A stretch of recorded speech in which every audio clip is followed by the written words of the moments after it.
I'm Jordan, and you're watching Fixbook.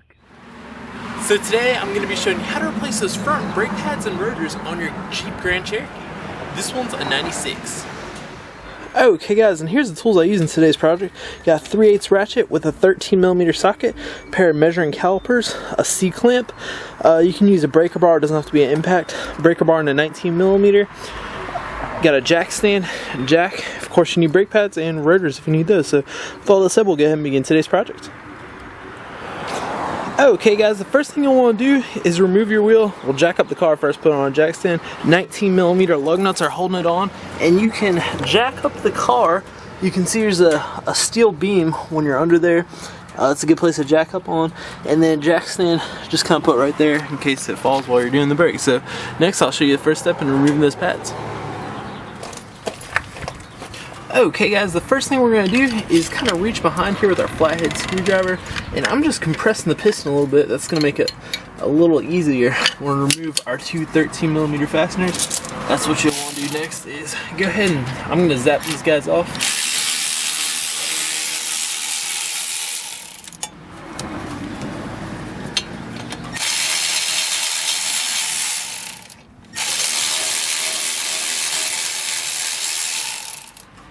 Now, once you've got these caliper bolts kind of off there, you're going to go ahead and we're going to pry this guy off.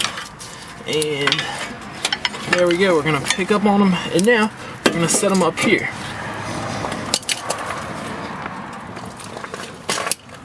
Now, for those of you who are replacing rotors, sit back and listen for a second to hear what I got to say about replacing rotors, when to do it, and that sort of thing. Alright, we have now reached the most important segment of this video. Please do not skip over this part of the video. It's important for you to hear what I've got to say about rotors, and it's important to assure that after you've done your brake repair, your car will be safe to drive. So we've got a few different options here when it comes to dealing with your rotors. You can either replace your rotor, have your rotor resurfaced, or you can keep and use your current rotor as is. Now, first I'm going to go over replacing the rotor. It is an absolute must to replace the rotor if its measurement is below the minimum thickness threshold to ensure your car is safe to drive. What I'm going to describe here in just a second, whether you want or don't want to replace the rotor, that's up to you. Affordability and comfort is at hand. But if it is below the minimum thickness threshold, there's no other way about it. You must replace the rotor.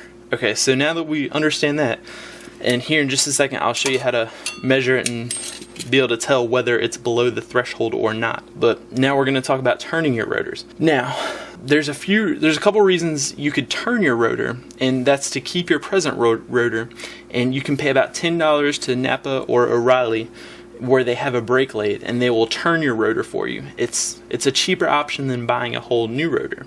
And the reason you'd want to do that is if you've wore your brake pads down metal to metal and the metal pad is wedged in grooves there and it's all torn up, then you don't want to put new pads on that torn up surface with your old rotor, so you'd want to have your rotor resurfaced, and that's to ensure longevity for your new brake pads. The other reason to have your rotors resurfaced at a parts store is if you're having vibration problems with your rotors. That is, if you're driving down the highway and you apply the brake pedal and you feel your brake pedal vibrating. If you don't like that, that would be a good reason to have your rotors turned. But if you're really particular, just keep in mind that when the rotors are thinner, they're more likely to develop that warpage problem. Because what happens is you'll be driving down the road, you'll run through a big puddle of water, and the water will splash on the hot rotor and it'll warp the rotor. The thicker the rotor is, or the newer the rotor is, it's going to be less likely to develop this problem. So resurfacing the rotor, if you have that problem, will fix the problem, but it'll come back faster. So if you have the extra money and you really don't want that problem, you can go ahead and just throw money at it and just get a new rotor every time. But if you want to see the problem go away and risk it coming back or not, it may or may not come back, you can go ahead and turn it and get out of the situation cheaper and be more comfortable.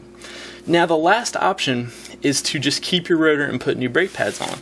That is a very acceptable option, and that's what I do about 80% of the time. again, as long as the rotor is above the minimum threshold.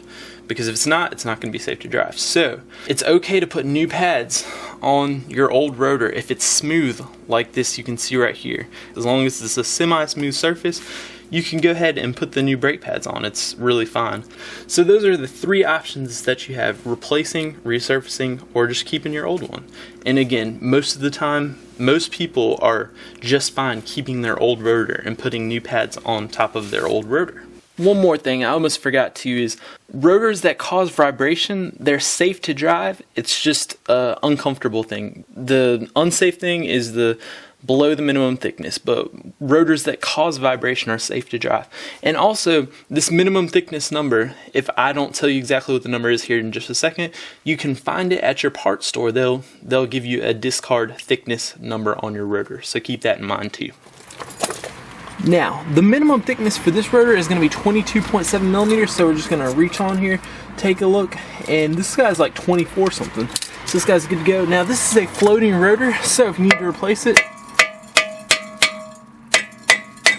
just going to beat on him a little bit, and there you go. He'll slide right off. You'll slide your new one back on. But I'm not replacing mine, so I'm going to push mine back flush. I'm going to remove these brake pads and then get my new pads on.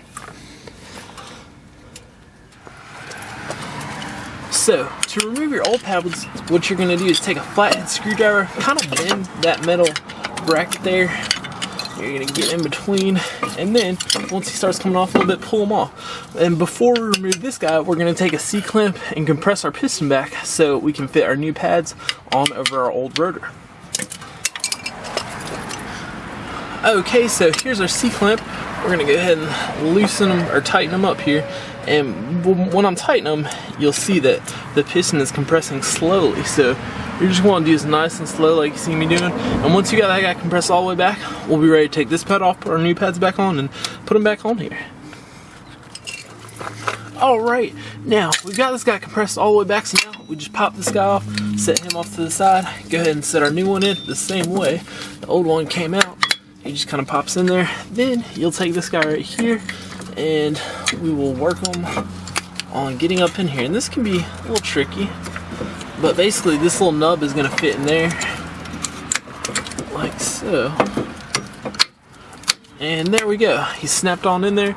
So now we're ready to put this guy onto our rotor. Okay guys, so now we're just going to twist this guy, and it's important that you see the slide pin here. First of all, make sure they're sliding properly. These guys are sliding real good, so I'm not going to worry about mine, but if they're not, you can pop them out. They'll come all the way out, and then you can apply disc brake grease and re-lubricate them so they slide well. If you have any problems with that, do a YouTube search Fixbook caliper slide pin. You'll find a video showing you how to remove difficult ones. Now, as far as putting this guy back on, you're going to kind of work the bottom end. You got these two little notches, and if it seems like it's difficult to get in, you're going to have to push the slide pins back, and then they will fit around.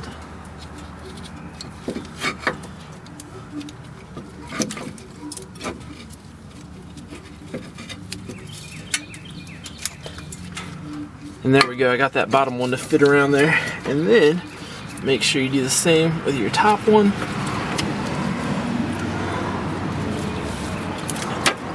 And then just kind of smack them on there, and then we'll get those fasteners fastened back up, and guys, you're pretty much done. The rest is pretty easy. It's the reverse of the removal, except when you get in the car, depress the brake pedal. It's going to go all the way to the floor. That's going to apply pressure with the piston in there, and then you'll have braking force. If you do not do that, the first time you get in the car to go somewhere, you may hit what is ever in front of you or behind you because you don't have the pressure. So just pump your brake pedal until it's stiff, then you'll have braking force. And sometimes these guys will smoke or smell funny the first time. That's just because new pads, you got grease on the rotors, that sort of thing. So that's pretty much it, guys. That's going to conclude today's little project. Thanks for watching, guys, and I'll see you next time. Hey, thanks for watching, guys. If you would like, subscribe, comment, and all that fun stuff. And thank you so much for watching. I'll see you next time.